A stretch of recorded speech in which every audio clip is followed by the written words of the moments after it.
Hi everyone, my name is Alan.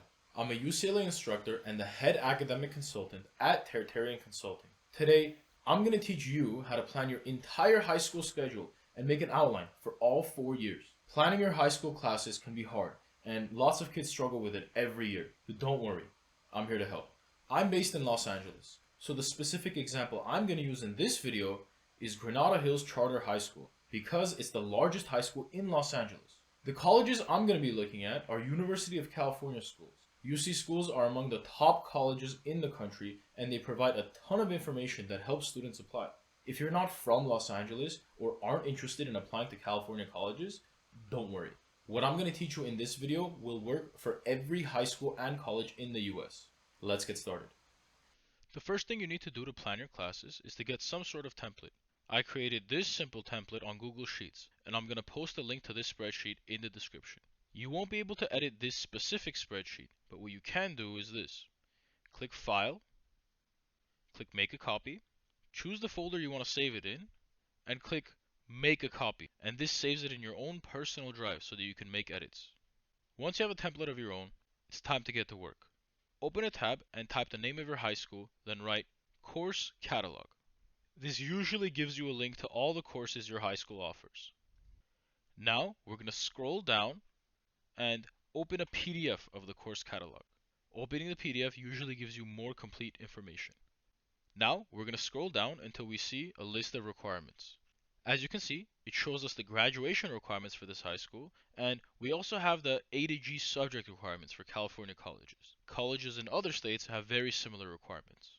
We're going to keep scrolling down until we find something like this. This is called a tentative planning sheet. It's a basic outline of the classes you can take in high school. This is also sometimes called a course list or a course overview. This is going to be the foundation of how we plan our classes. In this video, I'm going to be planning our schedule with regular classes instead of AP and honors classes. You should make adjustments depending on your own academic capabilities. It's important to take note of how many classes you can take each year at your high school. Usually, you would have learned this at your orientation. If you don't know, there's a couple different ways to find out. The easiest way is to talk to a school counselor. You can sometimes find this information in the course catalog. On your keyboard, hold Control and press F to open up the search option. On Mac, you would hold Command and press F to open up the search option. You're going to type in periods and use the small arrow keys on the search bar to cycle through the document. As you can see here, it says minimum credits. Generally, students must be enrolled in 6 classes. There's more information that you can look into, but the important thing is that we have a standard of 6 periods. In our template, we're going to put a dash for period 7 in all of the years. This lets us know that we're going to be taking 6 periods each year. Going back to the planning sheet, you might have noticed that almost all of these classes have an AB next to them. The A stands for the first semester and the B stands for the second semester because this high school is on a semester system. If your high school is on a trimester system, it might say ABC after each class. So for ninth grade, we're going to take English 9, Algebra 1, and a foreign language class.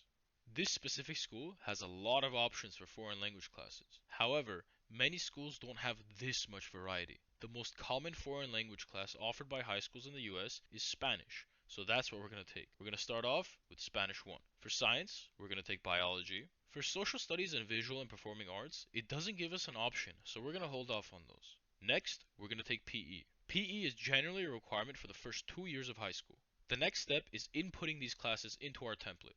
As you input them, click the checkbox in the category of each class. Going through our list, English is an English class, Algebra 1 is a math class, Spanish 1 is a foreign language class, and Biology is a science class. PE isn't in any of these categories, so we don't check any boxes. Once you've done that, take a look at the right hand side. This is your requirements table. When you mark the checkboxes, this table automatically tracks the number of classes you've taken and the number of classes you still have to take for each category. You can see that in our ninth grade year, we have an empty slot. We're going to fill this out as an elective. Congratulations! You now have a plan for your freshman year of high school. We're going to repeat this process for 10th grade. Go back to the planning sheet or the course list and look at what you can take for 10th grade. For English, we're going to take English 10. For math, the traditional sequence of classes is Algebra 1, then Geometry, then Algebra 2, and then Pre-Calculus. However, some high schools have an integrated math system, which requires slightly different planning. Since we took Algebra 1 in ninth grade, the next class we're going to take is Geometry. Most colleges want you to take 2 consecutive years of the same foreign language. Consecutive means one after another. Since we took Spanish 1 in ninth grade, we're going to be taking Spanish 2 in 10th grade. For science, we're either going to take chemistry or physics. For this example, I'll use chemistry. For the social studies requirement, we're going to take world history. And finally, we're going to take our second required year of PE. After you put these classes into your template, mark the proper checkboxes for each class. For 10th grade, we filled up all 6 periods with required classes. Take a look at the requirements table on the right hand side again. Now, you see that the classes remaining boxes for science and foreign language are highlighted green and say none. This means that you've fulfilled the requirements for these categories. For 11th grade, we're going to take English 11, and since we took geometry in 10th grade, we're going to take the next class in the math sequence, which is Algebra 2. We've already fulfilled the requirements for foreign language and science classes, so we're going to move on. For history, we're going to take US history. After you put these classes into your template and mark the proper checkboxes for each class, it's going to look like this. You can see that in 11th grade, we have 3 empty slots. We're going to fill these in as electives. Take a look at the requirements table. We've now fulfilled the history and the math requirement. Finally, moving on to 12th grade. For English, we're going to take English 12. Most high schools require seniors to take a semester of both government and economics, so that's what we're going to take in 12th grade. That's it for the core requirements. We're going to input these classes into our template. Since economics isn't a history class, we can't check the history box. The other 4 periods we're going to put as electives. It may seem like we're done. However, if you take a look at the requirements table, you'll see that we still have to take a visual and performing arts class and a college prep elective. Your high school most likely has a list of electives that satisfies these requirements, but the easiest and most accurate way is to go to this website. I'll put a link to this website in the description. This website is for California colleges and high schools, and it shows you which specific courses in your high school match up with the requirements for California public universities. Now, we're going to type in the name of our high school, which is Granada Hills Charter High School. This is the result that it brings up, so you click on it, and then you click Course List. This has a list of all the courses and organizes them by category. So for the visual and performing arts category, we see all these classes that we can take. For this example, I'm going to take Drawing AB. We're going to go back to our template and we're going to replace one of the elective slots with our drawing class. I'm going to take drawing in 12th grade because that's where I have the most electives available. Once we mark the checkbox for visual and performing arts, we can see that we've satisfied the requirement. Going back to the previous website, we're going to scroll down to the college preparatory electives section. You have all these choices, and I'm going to choose creative writing. I'm going to take this class in 11th grade. Once we mark the checkbox for college prep elective, we can see that we've satisfied all the minimum requirements for colleges. Here's the thing, if you want to get into a good college, doing only the minimum requirements is not enough. To be a competitive applicant for colleges, it's recommended to take at least an extra year of math, science, and the foreign language. Since we have to take the foreign language classes one after another, we're going to continue with Spanish in 11th grade by taking Spanish 3 as an elective. In our template, I'm going to make this class bold to show that it's a recommended class and not a required class. Since we've already taken biology and chemistry, the third science class we're going to take is physics, and I'm going to choose to take it in 11th grade. For math, we took Algebra 2 in 11th grade, so the next class in the math sequence is Pre-Calculus. We're going to take that in 12th grade to have a total of 4 years of math. Now we're going to check to see that we fulfilled all the requirements for high school graduation. Take a look at this page in the course catalog. You can see all these categories and the number of credits you need to take for each. Every 5 credits is a semester and every 10 credits is a full year.